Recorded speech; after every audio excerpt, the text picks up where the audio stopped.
23. The Two Merchants of Seri. Once upon a time, in a place called Seri, there lived a merchant. He went from town to town selling pots and pans and other things made of brass and tin.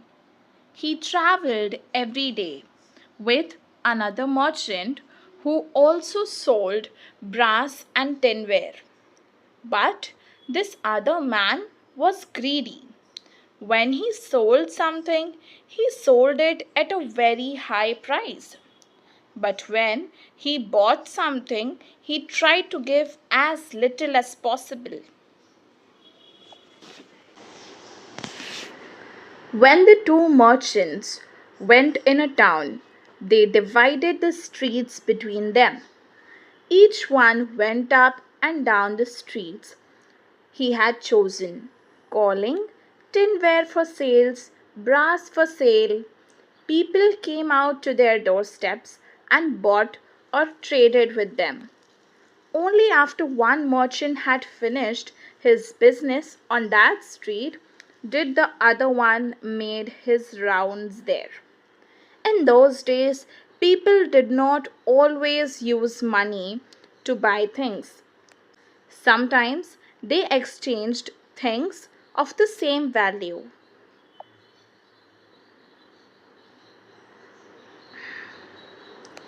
In one house, there lived a poor old woman and her granddaughter. The family had once been rich, but now the only thing they had left of their all riches was a dish made of gold. However, the grandmother did not know it was a golden dish. The dish stood on a shelf among the other pots and pans and was not often used. Now, the greedy merchant passed this house calling, "Buy my water jars, buy my pans, buy my tinware." The granddaughter said, "Oh, grandmother, do you buy something for me?" "My dear," said the old woman, "we are too poor to buy anything. I have not anything to trade even."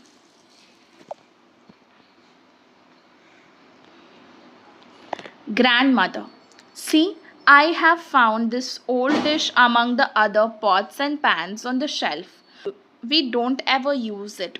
Can we trade this? Perhaps the merchant will take it and give us something nice for it. The old woman called the merchant and showed him the dish, saying, "Will you take this, sir, and give the little girl here something for it?"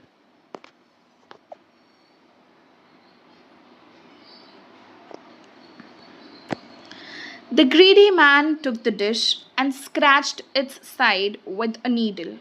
He came to know immediately that it was a golden dish, but he wanted to get it for nothing from the old woman. So he said, "What is this worth?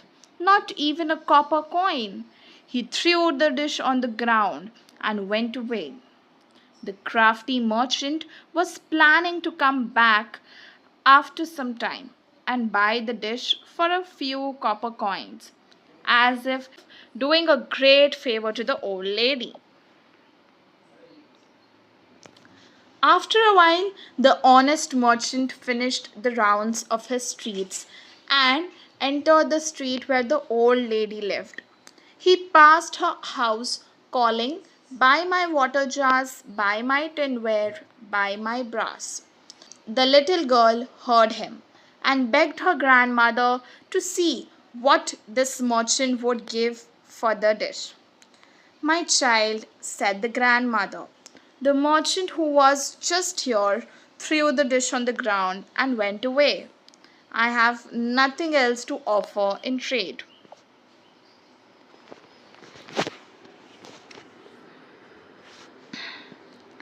"But, grandmother," said the girl, "this one looks pleasant. Ask him. Perhaps he'll give us something for it." "Call him then and show it to him," said the old woman. As soon as the merchant took the dish in his hands, he knew it was of gold. Immediately, he said, "This is a golden dish. It is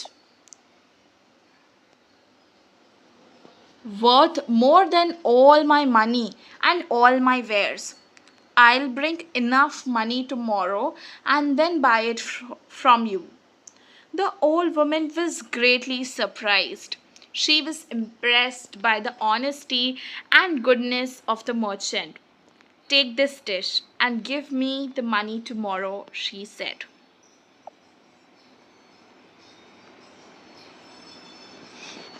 The honest merchant kept all his wares and money with the old woman and took the dish. He left himself only enough money for the boat ride that he had to take on his way back.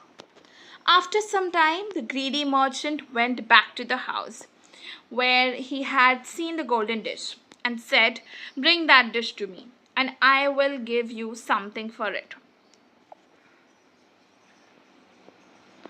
"No," said the grandmother. "You said the dish was worthless, but another honest merchant has paid a great price for it, so I gave it to him. You should not try to take advantage of the poor and needy people." What could the greedy merchant say? He paid the price for his dishonesty and greed.